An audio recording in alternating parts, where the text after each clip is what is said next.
بسم اللہ الرحمن الرحیم کو بھی ہم کو دے دے. یہ مسلسل دعا کرو کعبے پہ کہ اللہ ہم کو آخری علی بھی یہی سے دے دے جلد سے جلد.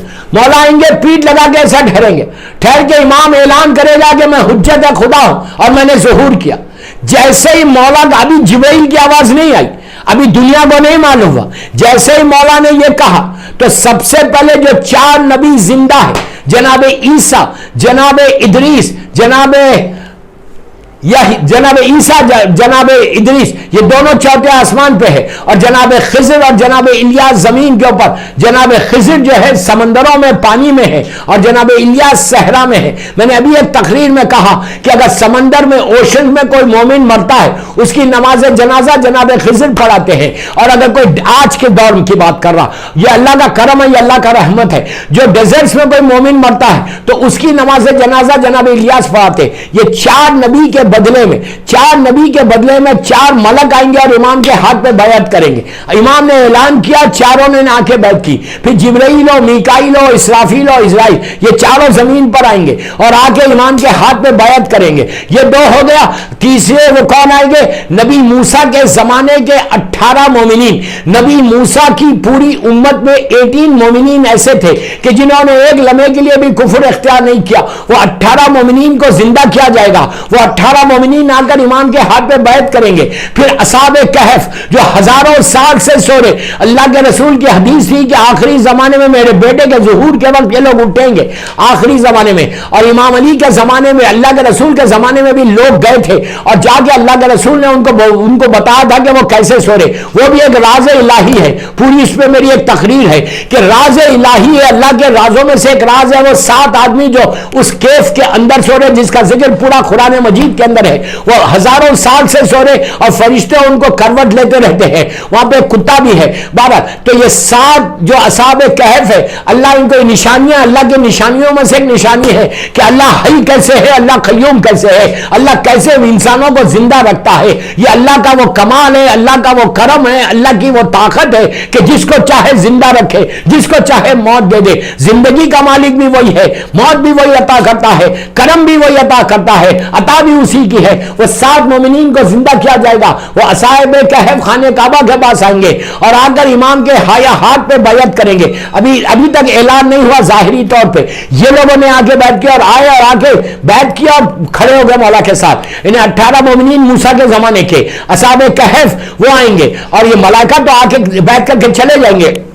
اس کے بعد ہمارے رسول کے زمانے کے 9 یا 18 مومنین کو بتایا گیا کہ وہ مولا کے چاہنے والے جو اٹھائے جائیں گے, جس میں جناب سلمان کا ذکر ہے, جناب ابو دندانہ کا ذکر ہے, میثم و ابو ذر کا ذکر ہے, مقداد کا ذکر ہے کہ ان کو اٹھایا جائے. دیکھو کتنا بڑا چانس ہم سب کو ملنے والا ہے کہ اگر ظہور امام کا زمانہ ہم نے دیکھا تو ہم اصحاب کہف کی بھی زیارت کر رہے, 18 مومنین کی بھی زیارت کرے, نبی موسیٰ کے زمانے کی اور مولا کا اور رسول کے مولا کے زمانے کے وہ امام علی کے چاہنے والے, جس میں سلمان ہو, ابو ذر ہو, ابو دندانہ, عمار اور مقداد, یہ سارے مولا کے چاہنے والے, ان کو اٹھایا جائے گا. یہ لوگ زمین پر آئیں گے اور آ کے امام کے ہاتھ پہ بیعت کریں گے. یہ وقت گزرتے گزرتے بالکل فجر کا وقت آ جائے گا.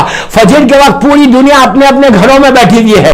ہم اپنے اپنے گھروں میں جہاں بھی ہم مجلسیں کر رہے ہیں, ماتم کر رہے ہیں. عاشورے کی صبح ہے, میں مثال دے رہا, عاشورے کی صبح ہے, سارے مومنین عزائے حسین میں مصروف ہے. اب ایک آسمان سے آواز آئے گی جو جبرائیل کی آواز ہے. قرآن کی وہ آیت پڑھیں گے بسم اللہ الرحمن الرحیم کہ جال حق وزاق الباطل ان الباطل کان زہوقا, کہ حق آ گیا, حق آ گیا. پھر بول رہا حق آ گیا, حق آ گیا اور باطل چلا گیا, اور باطل کو اسی طرح نیست و نابود ہونا تھا. یہ آواز ساری دنیا میں پھیلے گی. معصوم چھٹے امام سے پوچھا گیا کہ مولا یہ آواز کہاں تک جائے گی؟ کہا جنگلوں میں آواز جائے گی, اگر زمین کے نیچے بلوں میں بھی کوئی ہے تو اس کے کانوں میں بھی یہ آواز جائے گی. تو کہا مولا کہ کیسے پتا چلے گا؟ اس لیے کہ وہ تو عربی میں ہے. دنیا میں کئی زبانیں ہیں, کئی لینگویجز ہیں, ہر آدمی تو زبان کو نہیں جانتا عربی کو. اب امام نے 1400 سال پہلے یہ جملہ بولا تھا جس کو آج سائنس نے پروف کیا.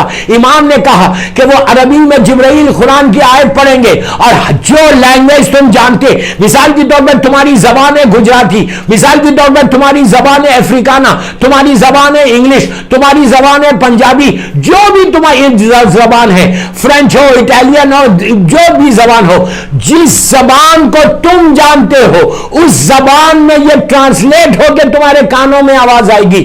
تو راوی نے کہا مولا وہ تو جبرائیل عربی میں پڑھیں گے، یہ ٹرانسلیشن ہو کے کیسے آئے گا؟ اس زمانے میں لوگوں کو سمجھ میں نہیں آیا۔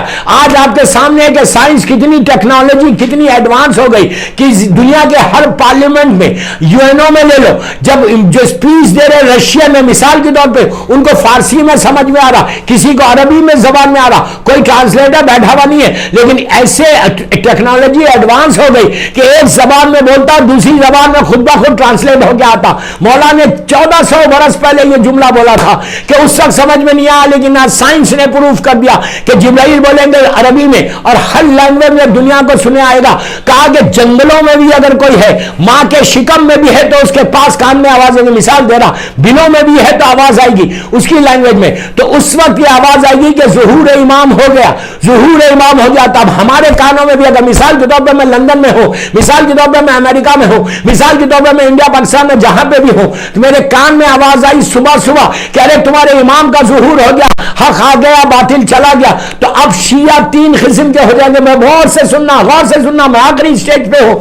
3 قسم کی کمیونٹی 3 قسم میں ڈیوائیڈ ہو جائے گی کہ ایک گروپ بولے گا او امام آ گئے، ویری گڈ، ہم انتظار کر رہے تھے، میرا مولا آ گیا۔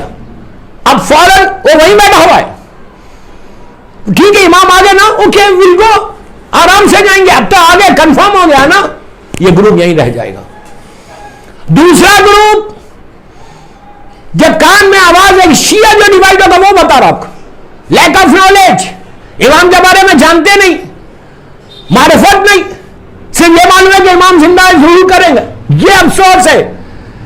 ایک گروپ بولے گا اچھا امام آ گئے، ٹھیک ہے آگے، ویری گڈ، اللہ کا شکر ہے، ہم جائیں گے آرام سے، یہ لوگ ہٹ گئے۔ دوسرا گروپ آواز آئے گی کہ امام آ گئے، اب یہ سمجھیں گے جائیں گے کیسے،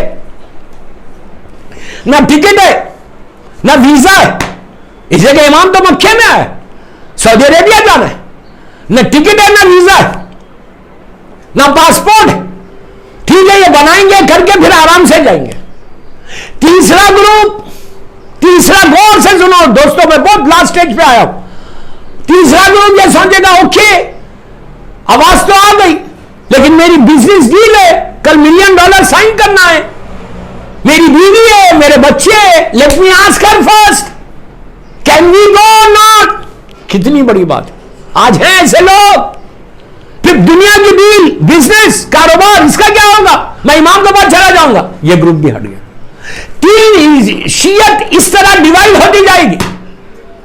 پوری زندگی دعا کر رہے تھے، پوری لائف دعا کر رہے تھے کہ مولا الجل الجل الجل، لیکن ٹپ آف دی ٹنگ سے، ٹپ آف دی ٹنگ سے یہاں سے دعا کر رہے تھے کہ مولا آئیے، مولا یہ 15 شعبان آ گئی، 1% بھی پریپریشن نہیں ہے ہمارے پاس، 1% بھی ہمارے پاس تیاری نہیں ہے کہ میرا مولا آئے گا۔ دل سے بولو، دل سے بولو الجل الجل الجل الجل۔ یتیم اور بیوہ کو امام کے نام پہ کچھ کھلاؤ، بار بار بول رہا یہ بات، جو بھی سن رہا آج میرا یہ لیکچر، پلیز اپنے اپنے کنٹریز میں، اپنے اپنے شہروں میں چیک کرو کہ کتنے غریب ہیں، کتنے یتیم ہیں۔ مولا کی برتھ ڈے آ گئی، مولا کی برتھ ڈے آ گئی، برتھ ڈے میں بہترین اگر تم تحفہ گفٹ دینا چاہتے اپنے امام کو تو امام کے لیے کچھ کام کرو۔ بہترین کاموں میں سے کام یہ ہے کہ ان کے چاہنے والوں کو جو یتیم اور بیوہ ان کو کچھ نہ کچھ دے دو۔ ایک میل مانگ رہا ہوں میں، ایک میل $10 مانگ رہا ہوں، میں اپنے لیے نہیں مانگ رہا $10، میں آپ کے لیے مانگ رہا ہوں۔ یہ تمہارا بہترین برتھ ڈے گفٹ امام کو دینا اور دعا کرنا کہ اس غریب کا پیٹ بھر دے، اللہ نے مجھے سعادت دی۔ تو بہرحال 3 گروپس ہٹ گئے، ایک گروپ ہوگا میری طرف دیکھو، لک ایٹ می، ایک گروپ ایسا ہوگا کہ جیسے ہی اس کے کان میں آواز آئی کہ بسم اللہ الرحمن الرحیم جعل حق وزاق الباطل ان الباطل کان زہوقا، حق آ گیا باطل چلا گیا، باطل کو ایسی نیز تو نابود ہونا تھا۔ اس نے کہا او میرا مولا کا ظہور ہو گیا، اب میری طرف دیکھو، ظہور ہو گیا۔ اس نے نہ ادھر دیکھا نہ ادھر دیکھا، اس نے فوراً بسم اللہ الرحمن الرحیم بول کے اپنے مین ڈور کو اوپن کیا رائٹ ہینڈ سے، بسم اللہ الرحمن الرحیم بول کے اوپن کیا اور اس کی نیت یہ کہ میں فوراً امام کے پاس جاؤں، تو اس نے اپنا پہلا سٹیپ مثال کی طور پہ پہلا سٹیپ اس نے لاس اینجلس میں اٹھایا۔ مکہ کدھر ہے؟ لاس اینجلس کدھر ہے؟ آسٹریلیا میں اٹھایا۔ مثال کے طور پہ سڈنی میں اس نے پہلا سٹیپ اٹھایا، اور سڈنی کدھر ہے اور مکہ کدھر ہے؟ اس کا انٹینشن کیا ہے کہ مجھے امام کے پاس جانا ہے۔ میرے مولا نے ظہور کیا، پوری زندگی میں اس لمحے کا، اس وقت کا انتظار کر رہا تھا، آج میرا مولا آ گیا۔ بسم اللہ الرحمن الرحیم بول کے اس کے سمجھ میں کچھ نہیں آ رہا، اس کو معلوم ہے کہ ہزاروں میل دور ہو، لیکن اس کا انٹینشن یہ ہے کہ مجھے امام کے پاس جانا ہے۔ بسم اللہ الرحمن الرحیم بول کے اس نے پہلا سٹیپ لندن میں اٹھایا، تو دوسرا سٹیپ جو ہوگا وہ سامنے مکہ ہوگا، سامنے خانہ کعبہ ہوگا، فرزند زہرا ہوں گے، اور اس کے پاس جا کر امام کے ہاتھ پہ وہ بیعت کرے گا۔ صلوات پڑھے محمد وآل محمد پر۔ دوسرا سٹیپ وہ سیدھا مکہ میں پہنچ جائے گا، اس لیے کہ اس کو معلوم ہے کہ میں نہیں جا۔ دوستو اب میں آپ سے پوچھتا ہوں، یہ ذہن میں رکھنا کہ ہم نہیں جا رہے مکہ، آپ کو یہ فکر کرنے کی ضرورت نہیں ہے، یہ سوچنے کی ضرورت نہیں ہے کہ how can I go, I am in Los Angeles, میں آسٹریلیا میں ہوں، میں لندن میں ہوں، میں انڈیا میں ہوں، how can I go? No, you don't need to worry. تم پریشان مت ہو کہ میں کیسے جاؤں گا، تم نہیں جا رہے، تم کو بلایا جا رہا۔ ایک سٹیپ تم اپنے گھر میں رکھو، روایت کا جملہ کہ ایک سٹیپ وہ اپنے گھر پہ رکھے گا، دوسرے سٹیپ پہ مکہ پہنچ جائے گا، اس لیے کہ ہم نہیں جا رہے، ہم کو بلانے والا قادر مطلق کا مظہر ہے، اللہ قادر مطلق ہے، اس کا یہ مظہر ہے، یہ آخری حجت ہے، فرزند زہرا۔ دوسرا سٹیپ جو اٹھایا وہ سامنے امام کے ہاتھ پاس پہنچ گئے، امام کے ہاتھ پہ بیعت کی۔ امام کی زیارت کے ساتھ یہ سارے لوگوں کی زیارت آپ کو ہوگی، پوری دنیا میں پھیل جائے گی آواز کہ امام کا ظہور ہو گیا، امام کا ظہور ہو گیا، اور ہم امام کے لشکر میں چلے۔